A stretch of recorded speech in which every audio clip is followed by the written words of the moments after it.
കാൽപാദങ്ങളിലുണ്ടാകുന്ന പുകച്ചിൽ പൊതുവെ രാത്രിയെന്നോ പകലെന്നോ അങ്ങനെ വലിയ സമയപരിധിയൊന്നും ഇല്ലാതെ തന്നെ ആൾക്കാരിൽ കണ്ടുവരുന്നൊരു സിംറ്റമാണ്.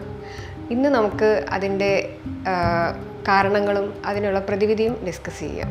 കാൽപാദങ്ങളിലുണ്ടാകുന്ന പുകച്ചിൽ എന്തെങ്കിലും ചെറിയ കാരണങ്ങൾ കൊണ്ടോ ഇല്ലെങ്കിൽ ലോങ് ടേം ആയിട്ട് അവരിൽ അഫക്റ്റ് ചെയ്യുന്ന എന്തെങ്കിലും അസുഖത്തിൻ്റെ ലക്ഷണങ്ങളായിട്ടോ പൊതുവെ കണ്ടുവരാറുണ്ട്.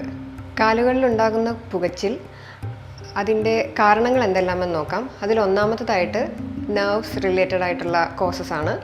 അതിൽ വരുന്നതാണ് ഡയബറ്റിസ്. കൂടുതൽ കാലങ്ങളായിട്ട് ഡയബറ്റിസ് ഉള്ള ആളുകളിൽ പെരിഫറൽ ന്യൂറോപ്പതി എന്ന ഒരു കണ്ടീഷൻ ഉണ്ടാവുകയും, അതായത് നെർവ്സിൽ വരുന്ന ഡാമേജസ് കാരണമാണ് ഈ പെരിഫറൽ ന്യൂറോപ്പതി ഉണ്ടാകുന്നത്. അതുപോലെ തന്നെ ആൽക്കഹോൾ കൺസംഷൻ, അതുപോലെ തന്നെ സ്മോക്കിംഗ്, ഇതുകൂടാതെ വൈറ്റമിൻ ഡെഫിഷ്യൻസീസ്. ഈ കാരണങ്ങളെല്ലാം നമ്മുടെ ഞരമ്പുകളുടെ ഡാമേജിന് കാരണമാവുകയും അത് പെരിഫറൽ ന്യൂറോപ്പതിയിലേക്ക് നയിക്കുകയും ചെയ്യുന്നു. രണ്ടാമതായിട്ട് ഇൻഫെക്ഷൻ, അതായത് എന്തെങ്കിലും ഫംഗൽ ഇൻഫെക്ഷനോ ഇല്ലെങ്കിൽ എന്തെങ്കിലും മുറിവുകൾ സംബന്ധമായിട്ട് ഉള്ള ഇൻഫെക്ഷനോ പാദങ്ങളിലുണ്ടെങ്കിൽ അത് സംബന്ധമായും കാലുകളിൽ പുകച്ചിൽ അനുഭവപ്പെടാറുണ്ട്. അടുത്തതായിട്ട് ഫുഡ് വെയേഴ്സ്, അതായത് നമ്മൾ ഉപയോഗിക്കുന്ന ചെരുപ്പുകൾ പൊതുവെ ഇറുകിയതോ ഇല്ലെങ്കിൽ ഇംപ്രോപ്പർ ഫിറ്റിംഗ് ആയിട്ടുള്ള ചെരുപ്പുകളാണെന്നുണ്ടെങ്കിൽ അതും ഈ പറയുന്നത് പോലെ കാലുകളിൽ പുകച്ചിലുണ്ടാക്കാനുള്ള ഒരു ചാൻസസ് ഉണ്ട്. അത് എങ്ങനെയെന്ന് വെച്ചാൽ കാലുകളിൽ ആ ഒരു ഇംപ്രോപ്പർ ആയിട്ടുള്ള ഷൂസ് ധരിക്കുമ്പോൾ നമ്മൾ ആ ഒരു ബ്രീത്തിങ്, ആ ഷൂസിനും നമ്മുടെ കാൽപാദങ്ങൾക്കും ഇടയിൽ വരുന്ന ഒരു ഫ്രിക്ഷൻ, ആ ഒരു ഫ്രിക്ഷൻ കറക്റ്റ് ബ്രീത്തിങ് നടക്കാത്ത ഒരു അവസ്ഥയിലേക്ക് എത്തിക്കുന്നു.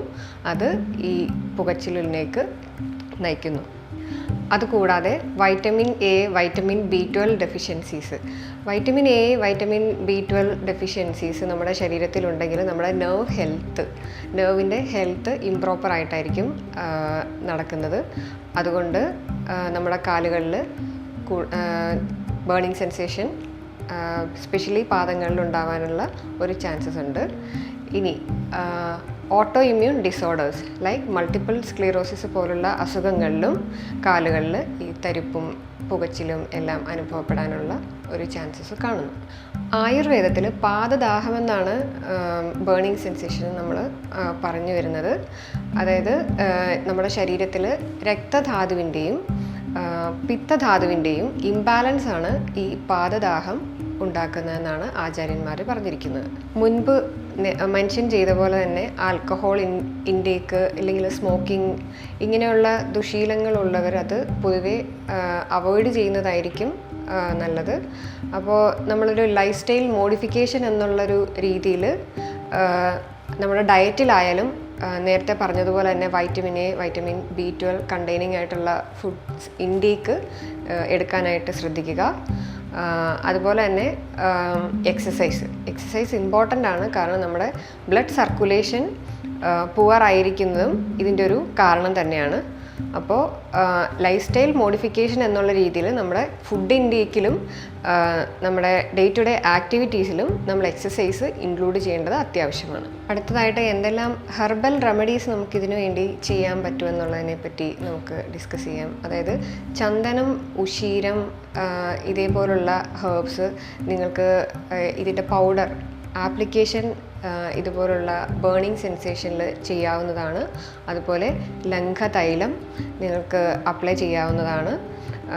ഇത് കൂടാതെ തന്നെ ഒട്ടനവധി തൈലങ്ങളും ഇൻറ്റേർണൽ മെഡിക്കേഷൻസും ആയുർവേദത്തിൽ നമുക്ക് ഇതിനു വേണ്ടി ചെയ്യാവുന്നതാണ്. അതെല്ലാം പേഷ്യൻസിൻ്റെ സിംറ്റം എന്ത് കാരണമാണോ ഇതിന് ഈ ഒരു ബേണിംഗ് സെൻസേഷനിലേക്ക് നയിക്കുന്നത് അത് നമ്മൾ ആദ്യമേ ഡയഗ്നോസ് ചെയ്യുന്നു. അതിനുശേഷമായിരിക്കും മെഡിക്കേഷൻസ്. കാരണം നേരത്തെ പറഞ്ഞിരുന്നു, ചിലപ്പോൾ ഡയബറ്റിസ് കൊണ്ടാവാം ഇങ്ങനെ ഈ ഒരു ബേണിംഗ് സെൻസേഷൻ ഉണ്ടാവുന്നതെന്ന് പറഞ്ഞു. ഇത് കൂടാതെ ഞാൻ വിട്ടുപോയൊരു കാര്യമുണ്ട്, അതായത് വാതരോഗം, അതായത് എന്തെങ്കിലും ആർത്രൈറ്റിസ് പോലുള്ള അസുഖങ്ങളുള്ളവരിലും ഈ ഒരു ബേണിംഗ് സെൻസേഷൻ ചിലപ്പോൾ കാൽപാദങ്ങളിലാവാം, ചിലപ്പോൾ വിരലുകളിലാവാം ഈ ഒരു ബേണിംഗ് സെൻസേഷൻ അനുഭവപ്പെടുന്നത്. അപ്പോൾ ചിലപ്പോൾ ജോയിൻറ്റ് പെയിൻ അങ്ങനെ ഒരു സിംറ്റംസ് ഒന്നും ഉണ്ടാവണമെന്നില്ല എപ്പോഴും. ഇത് ഒരു തുടക്ക തുടക്കത്തിലുള്ളൊരു സിംറ്റം എന്ന് പറയുന്നത് ചിലപ്പോൾ ഈ ഒരു ബേണിങ് ഇല്ലെങ്കിൽ ഒരു തരിപ്പ് ഇങ്ങനെയൊക്കെ ആവാം പേഷ്യൻസിൽ കണ്ടുവരുന്നത്. അതുകൂടാതെ നിങ്ങൾക്കിപ്പോൾ ഒരു ഡിസ്ക് ബൾജ് അല്ലെങ്കിൽ ഒരു സയാറ്റിക്ക പോലെ ഒരു കണ്ടീഷൻ ഉണ്ടെന്നുണ്ടെങ്കിലും അതും ഈ ഒരു ഫുഡ് ബേണിങ്ങിലേക്ക് നയിക്കുന്നൊരു കാരണമാണ്. അതുപോലെ തന്നെ ഫുഡിലായാലും നമ്മൾ ശ്രദ്ധിക്കേണ്ട കാര്യങ്ങൾ എന്ന് പറയുന്നത് കൂടുതൽ ഓയിലി ആയിട്ടുള്ളതോ സ്പൈസി ആയിട്ടുള്ളതോ സോൾട്ടി ആയിട്ടുള്ള ഫുഡുകൾ, ഫെർമെൻറ്റഡ് ആയിട്ടുള്ള ഫുഡുകൾ കൂടുതൽ കഴിക്കുന്നുണ്ടെങ്കിൽ അതൊക്കെ ഒഴിവാക്കുന്നതായിരിക്കും നല്ലത്. ആയുർവേദ ട്രീറ്റ്മെൻ്റ് ആയിട്ട് നമുക്ക് ധാരയും അതുപോലുള്ള അഭ്യംഗം, കിഴി മുതലായ ട്രീറ്റ്മെൻറ്റുകൾ നമുക്കിതിന് വേണ്ടിയിട്ട് ചെയ്യാവുന്നതാണ്. എന്നിരുന്നാലും ആ ഒരു പേഷ്യൻറ്റിൻ്റെ സിംറ്റം ഇമ്പോർട്ടൻ്റ് ആണ്.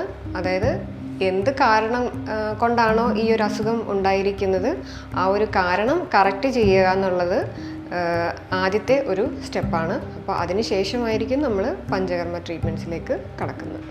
അപ്പോൾ എന്തായാലും പുകച്ചിൽ നിങ്ങൾക്ക് അനുഭവപ്പെടുന്നുണ്ടെങ്കിൽ അതെന്തായാലും തള്ളിക്കളയാതെ അത് വേറൊരു അസുഖത്തിൻ്റെ മുന്നോടിയാണ് എന്നുള്ളത് മനസ്സിൽ വെച്ചുകൊണ്ട് ഒരു ലൈസൻസ്ഡ് ആയിട്ടുള്ള ആയുർവേദ പ്രാക്ടീഷണറെ നിങ്ങൾ സമീപിച്ച് അതിന് വേണ്ടിയുള്ള ട്രീറ്റ്മെൻറ്റുകൾ അതാത് സമയത്ത് വൈകിക്കാതെ നിങ്ങൾ എടുക്കുക.